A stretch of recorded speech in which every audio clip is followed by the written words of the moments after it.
Hey y'all, welcome back to Adequate Housewife. This is Catherine, and I can't even today. I have so many awesome Halloween projects for us to do together. I am so excited. So let's get started and do these Halloween decor DIYs. So I made this fall market sign back a few videos ago. I'll link it above. And I decided on the back side of it, I should make a Halloween themed sign. So that way I can just flip it over and then flip it back for Thanksgiving. So I printed this design. It's something that I created. So of course I'll link it below for you to have a copy. And it is Sleepy Hollow themed. So the husband and I just finished watching Sleepy Hollow again on Netflix, I think, maybe Hulu. I don't know. If you haven't seen Fox's version of Sleepy Hollow, it is so, so good. It came out several years ago. You have to go watch it. This says Dead and Breakfast, Sleepy Hollow, please book ahead. And I'm starting off by just weeding out my design. And this did take some time. I know that the speeding up of the video can make it look like it's super easy and fast, but it does take some time. So just settle in, put on some music, have a coffee, and weed out your vinyl.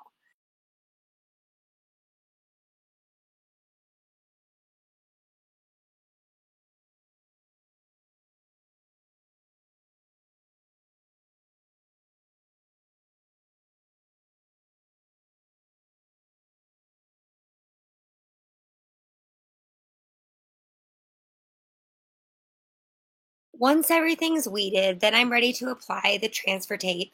If you watch my videos, then you know I love, love, love Expressions vinyl transfer tape. Of course, it's linked below so you can pick some up. They have the very best vinyl products at a very reasonable price. And then I'm just going to apply my design to my frame. If you didn't see me create this frame for the fall market sign, then make sure to check out that video linked below and above in the cards so that you can check it out. The jack-o'-lanterns didn't line up quite how I wanted them to, so I went ahead and just took off the stems and applied them to my transfer tape so that I could add it all together the way that I wanted it on the board.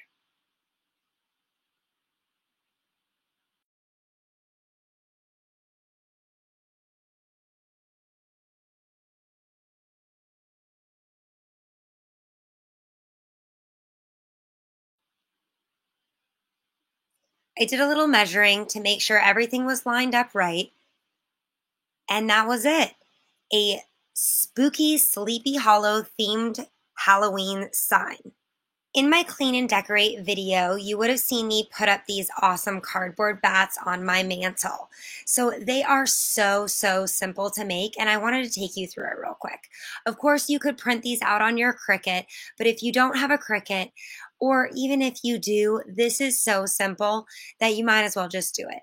So I printed out this bat as a template, and it is linked below as well. Of course, everything I do, if it's free or if I create it myself, I will always link it in the description. And I just cut it out, and then I'm tracing it onto a piece of black cardstock that I have folded in half. And then I'm just going to cut out my image that I've traced. You could make these any size that you wanted to, or even do multiple sizes. And that is it. You have a beautiful black bat for your decor. I love the tarot card little tier tray signs that I made in a previous video. And so I decided to make a garland out of them also. So if you didn't see the other video, of course it'll be linked, but I found these tarot card free printables online, and I'm gluing the backs to the fronts. There's two separate printables, back and front. And then I'm just going to feed them through the laminator. So I'm just going to cut out my tarot cards, and then I'm going to place them on my laminating sheets. Guys, if you do not have a laminator, I highly suggest getting one, especially if you have school-age children. The things that you can do this are endless. I am constantly finding reasons to use my laminator, and they are really affordable. So I'm just going to put all my cutout cards onto my laminating sheets. I use 3mm sheets and have my laminator set on 3mm. And it feeds through really fast. Next up, I was going to cut them out with my paper cutter, but I decided scissors were way easier. So I got all of my cards cut out, and then I picked 4 that I wanted to use in my garlands. I got this beaded garland from Dollar Tree. If you can't find the elusive Dollar Tree beaded garland, then you can go ahead and make one with some string and some beads from the craft store or Dollar Tree. I found the center of my beaded garland, and then I just cut holes in my cards, and I am setting them up on the garland and tying them on with some twine, also from the Dollar Tree. And it is literally that simple. I love how this tarot card garland turned out on my spooky mantle. I think it is such a unique project. You rarely see the spooky carnival type decor for Halloween, but I think it works perfect.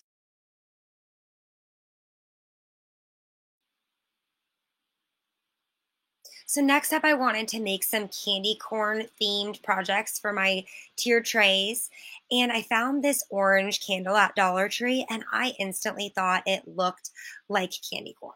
So I'm just taping off the center of the candle where I am going to keep it orange. And then I'm going to paint the top part white and the bottom part yellow.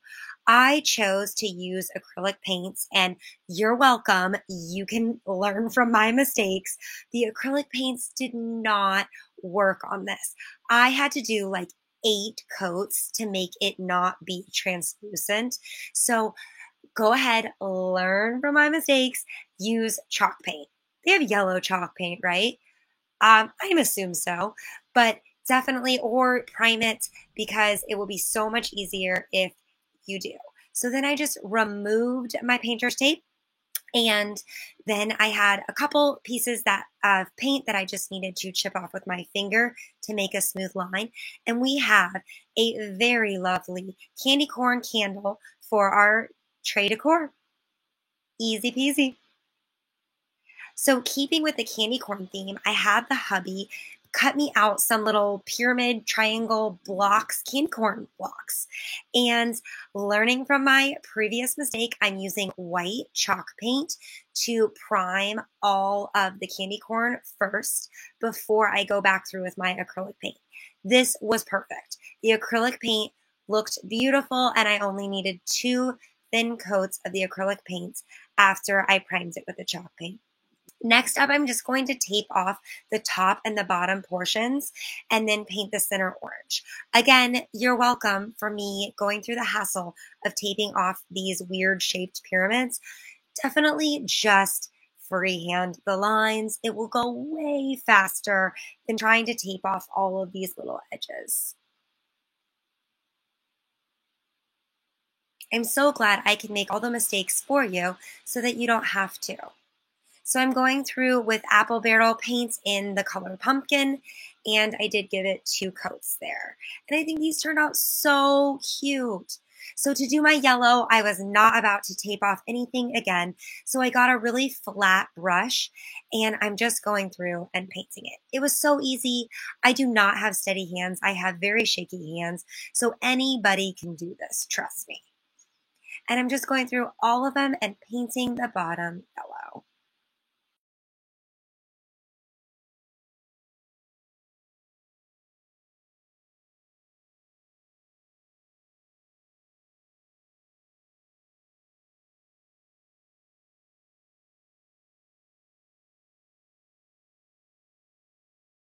These look so darling on my tray decor. I can't get over it.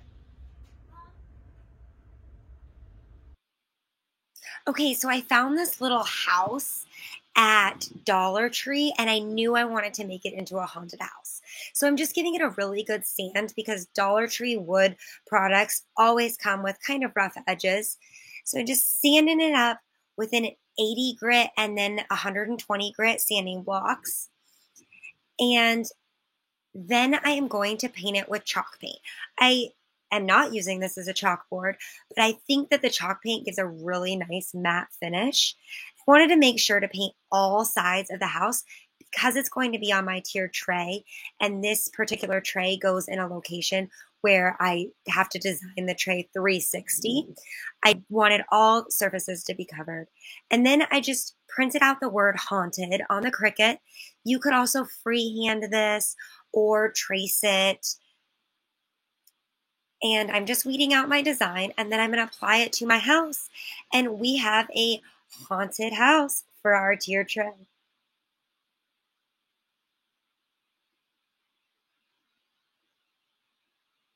I think this is so simple but elegant. Do you love it? This next project probably doesn't need any explanation, but I took some Scrabble letters and I painted them black with chalk paints. And then I went back through with a white paint pen and I just outlined the letters and the numbers on them so that I spelled out the word spooky. Then I decided to hot glue the letters together so that I could display it on my tier tray. In retrospect, super glue probably would have been better because the hot glue kind of puffed up a little bit. So you might want to try super glue. But it worked and we roll with it, right? So I just hot glued all the letters together and then it was ready to display on my tray. When I was doing my Hobby Lobby shop with me video, I saw these super cute black and white pumpkins and I thought I could totally DIY those. So I grabbed some of these infamous orange foam pumpkins from Dollar Tree and I pulled off the green stems and painted them black with just some matte black acrylic paints. Then I stuck them back in the pumpkin in order to dry and I painted the orange pumpkins with white chalk paint. This took about 3 coats to totally cover all of the orange. Once my pumpkins were all painted, I took some black chalkboard paint and some various brushes with angled tips, and I just started to make little black V's. This is not perfect. This is not professional. It just totally winged it and created my version of the Hobby Lobby boho pumpkins. And I love it. This is probably my most favorite of all of my Halloween DIYs, past and present. So I made these a couple years ago and I'm remaking them with y'all so you can see what I do. So I just grabbed a couple of books from the Dollar Tree and I removed the covers, and then I'm taking my hot glue gun and various plastic Dollar Tree Halloween spooky junk and I'm going to decorate these books. Bear with me on this tutorial because it looks like awful before it looks awesome. So I'm laying out different things that I think I might want on my books. And so I've got some hands and a skeleton. I spelled the word spooky on the binding of the first book. And I'm just setting things down. There's no rhyme or reason to it. Making some glue dots, designing it with spider webs and a little lock there. You can decorate these however you want. Make sure you let the glue dry in between or else it smears. You can also let it dry and then add thicker coats to add more detail. So I'm throwing some snakes on here. No big deal, just rubbed in the glue. It really doesn't matter. We are not going for perfection, and you'll see why soon. So I'm spelling out the word potions on this one.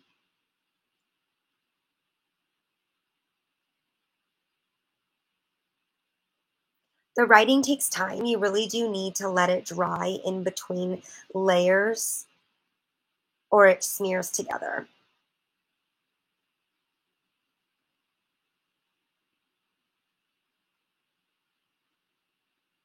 On this one, I decided to put the word curses.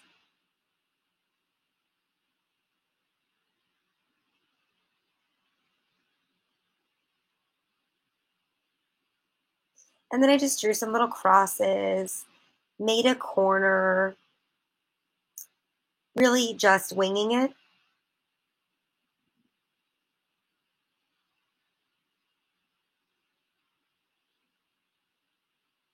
Now it's time to cover them. So I'm using some matte Mod Podge. You could use glossy too, it really doesn't matter. And some paper towels. So I have a chip brush. These things are my favorite. Anytime they go on sale, I grab like 50 of them. And I'm applying the paper towel to the cover of my book, putting down a layer of Mod Podge, putting down a layer of paper towel, and then putting another layer of Mod Podge. And then I'm just working the paper towel around the glue and the little toys that I've glued on here. And I'm making sure that you can still see the things like the spider webs and the little details, but totally covering the book. The goal here is that we're trying to make it look like really old, creepy leather. There you saw I scrunched up the paper towel more like a ball. You could also use tissue paper or toilet paper. I just really like the paper towel. And I'm stretching it over into the inside of the book to have really nice edges.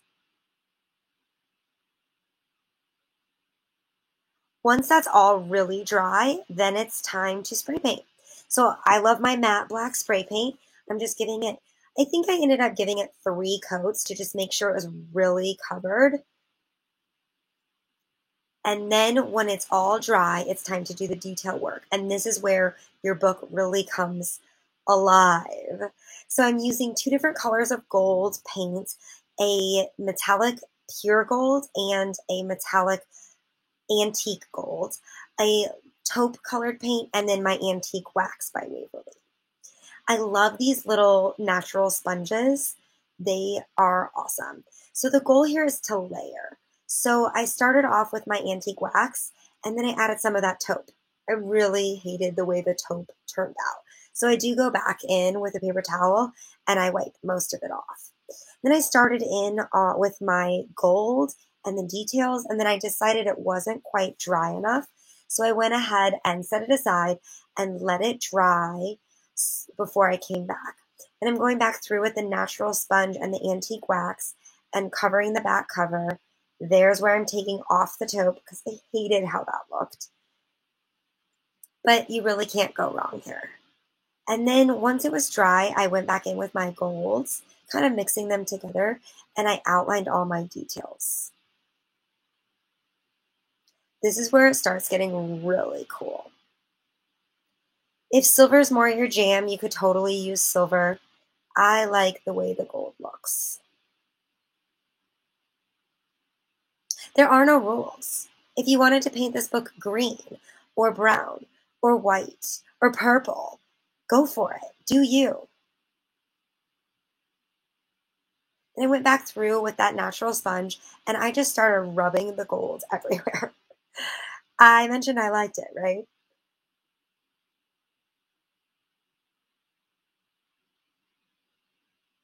Once it was all dry again, I went back through with my bright gold paint and I'm painting the edges of the pages. This needed 2 coats and I did not wait for it to dry in between. I slapped it on thick because I really don't want my book to open up. I'm almost using the paint as a glue. And it's done. Check out some of the other ones that I have made. They look so good on my spooky mantle. You can even use the same technique to cover bottles, and it turns out awesome. Thank you so much for watching today. I love you all so much.